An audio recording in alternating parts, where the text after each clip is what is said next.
Assalamu alaikum friends and welcome back to the course. In this video, we are going to talk how we can refactor our API or our public API to make it developer friendly. Let's get started. So before stepping further, I have added a test. Last time we saw that we don't have test that exercising this $minute property. So I have added a test to cover that. It needs to be more than 61 to have an effect. So create that test and right now everything is passing. Awesome, we have a total of 26 tests. Now let's start refactoring the public API. So by the public API, I mean how developers, how the users of this prayer time calculator will use it, like it is developer friendly or not. So before attempting to do that, we do have all these classes here. We need to extract them to separate classes. Let's just extract them to separate files and then we can think about some package structure. Press F6 and just move it out. This one, time prayer, same thing for this auto heuristic. This kind of enums, we can put them out directly. And also this calculation parameters and calculation method. Maybe you can put the calculation method and calculation parameter in the same file. Let's check. Here we have the calculation method and here we have the calculation parameter. Usually the calculation method will contain calculation parameter. It means we can do F6 in here and push this, or we can just copy it from here, paste it here directly. So they will be the same thing. And then for this file, I can delete it. Now we have separate things and I think everything should work fine unless you have any error. Everything is fine. Awesome. Now let's think about this prayer time calculator. Now we have almost 280 lines, which is pretty awesome. Now let's think about how people will use it. First, they need to initialize it, right?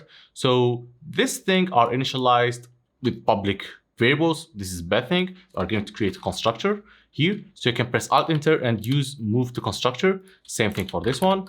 Same thing for door prayer. Let me put it at the end of door prayer. So like that, they are part of the constructor. Now we can change this, not a var, it's private var. So this is much better. Now we will have problem in our tests. So we need to fix the tests. Mainly we are going to copy all of this and put them directly here in the constructor. And now the code read much better. We are creating prayer time calculator. This needs some configuration. We are giving it the configuration directly here. We are calculating prayer time and then we are simply asserting. So this is really cool. We are going to do it for all the constructors here.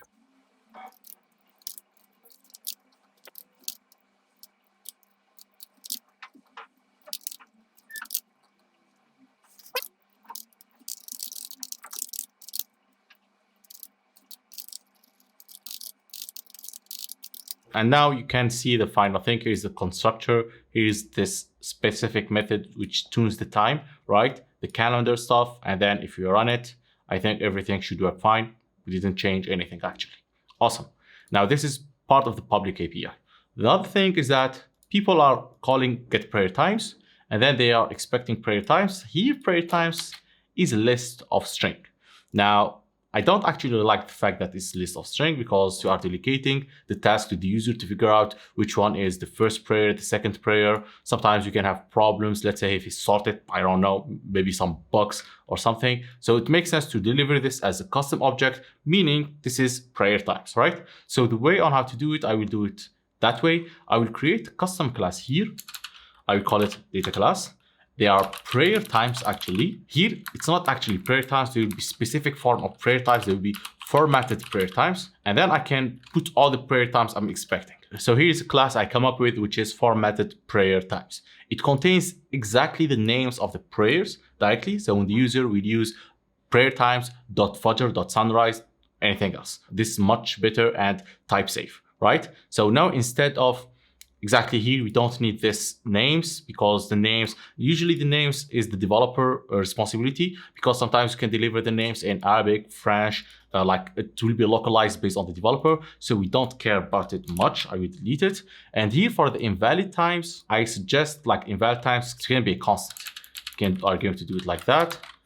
It will be const val. So people using our class understand what is invalid times. Here I'm going to use string manipulation for switching the case, screaming case. You can do it like that, or actually you can do it in less case strokes. You can do it like that, double shift like that, and then do switch case directly, exactly like that. And then I can use this one. All right, now we do have some errors, of course. Return invalid times, exactly.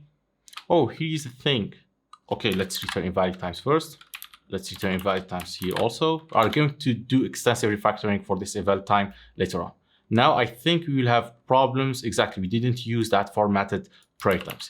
So here we need to use that format time. So let's search for the public function that is doing that for us, which is this one, right? So here, instead of returning list of string, we're going to return formatted prayer times.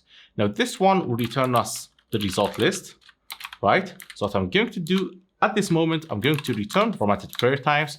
And then what I'm going to do, simply the result of 0, 1, 2, 3 until 6. And actually this result, it's not kind of result, they are the prayer times actually. So with this in mind, I know this one is a little bit dirty, but we'll do the check for us.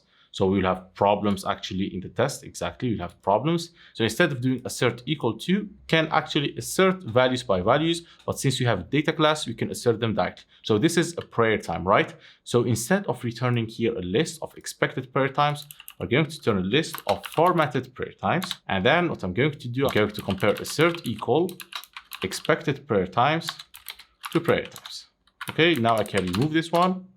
And here I'm going to do the same thing. Basically here it will be just like that.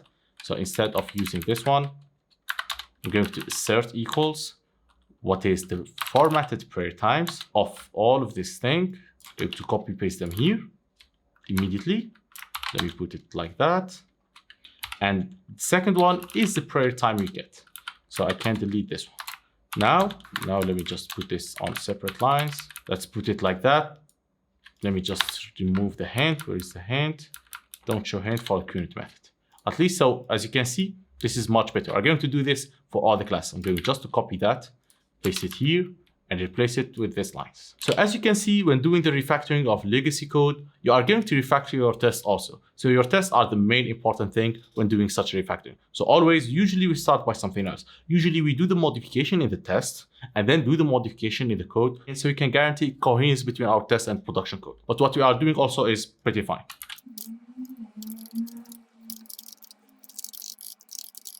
And now here for the prayer times, actually we don't need any prayer times. As I said, the responsibility should be part of the developers. It's not part of ours. So you can delete that test completely.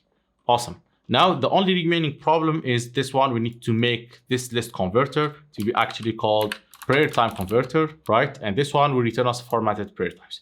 So here, instead of returning this, what we are going to do, like this will be the valid result. We are going to return formatted prayer times. And here we can basically copy this code, right? Since it will be that list, we're going to paste it, and here we'll call this prayer times. Now it should work. Let's run everything and expect nothing to fail. Exactly, everything is passing. So we changed the actual API to return something much better, which is formatted prayer times. This is much better. So now the caller will use that prayer times directly. You can use prayer time dot, for example, I need the Fajr prayer. Okay, and he get it in a format he specified here. So our API is coherent. Now, another thing we need to talk about is the parameters we are passing to this thing. Here, as I said, in get prayer times, we are passing calendar as a date. All right, we are passing latitude, longitude, and time zone. Let me rename that to time zone.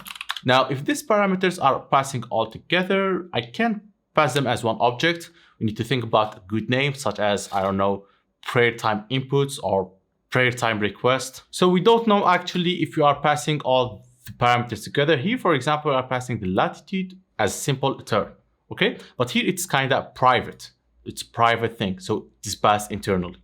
So we could create something like that. Here we are passing them all together. That's fine.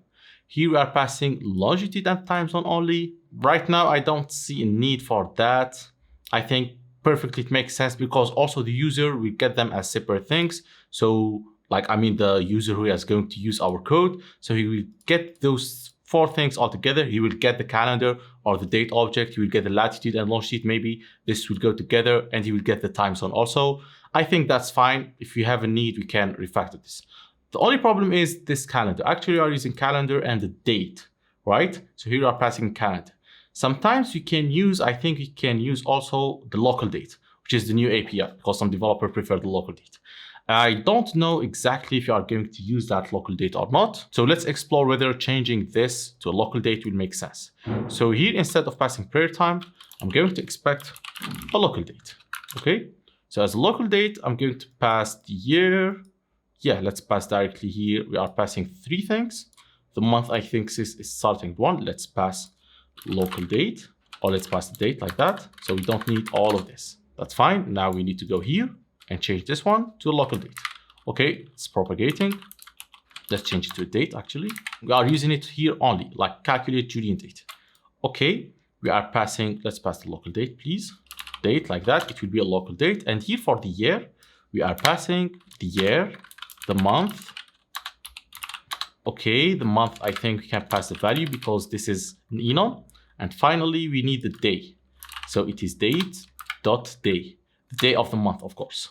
So as you can see, we are converting date to Julian date. There is a great thing you can do. You can make it to Julian date like that, and then you can Alt-Enter and convert to a receiver. So it is actually an extension function. So the user will be something like that, date to Julian date minus this long diff. I think we should rename it to long GT diff. I think that's fine. Now we need to change in the test. Of course, we'll have problems in the test. So let's first change this. Here we have a method that used calendar for to return a date. I think we could create another function. This is returning timestamp. It's using the date, local date. I can return local date like that. And here I can return this directly, or local date directly, sorry. So it can be this one. I can delete this one and I should call this local date off. Now I need to just change this one. Awesome. Nice. The only issue is this calendar. So we could pass directly, here's the date. I'm going to pass the date directly. And I'm going to remove this one. Now this date needs to come as local date only. So we need to make sure this one returns local date. Right now it is returning us a date, right? What you can do with that date is to convert it to an instant. And then from that instant, you can create, like we do something like that, local date dot off instant, and you can pass this one. And here we need the system, or I think it's called zone ID system default. Nice. Now the moment of truth, we should run, everything should pass. And here we go, everything is passing. So I think this makes much more sense to pass the date as an object. And you did great refactoring, which is converting this to Julian date, like date to Julian date is a great thing. So you can use the local date, so the parameters are much easier to understand. As I said, we could wrap all of this into some kind of single object, but right now I don't see the need for that. You can do it on your own if you need to do that. Okay, I think that's it for this video. We covered how we can, okay, this invalid time, I think it's used all internally. We need also to use it in this test. We do have time format test. No, sorry, format time test. Sometimes you need to check exactly. I want my users to see that how I'm representing invalid times. Okay, so this test should pass also. So this is kind of an overview or some ideas on how to deal with public API refactoring. Okay, so that's it for this video. Thanks a lot for watching to the end. In the next video, we are going to start refactoring that problem of time formatting. So see you there. Salam alaikum.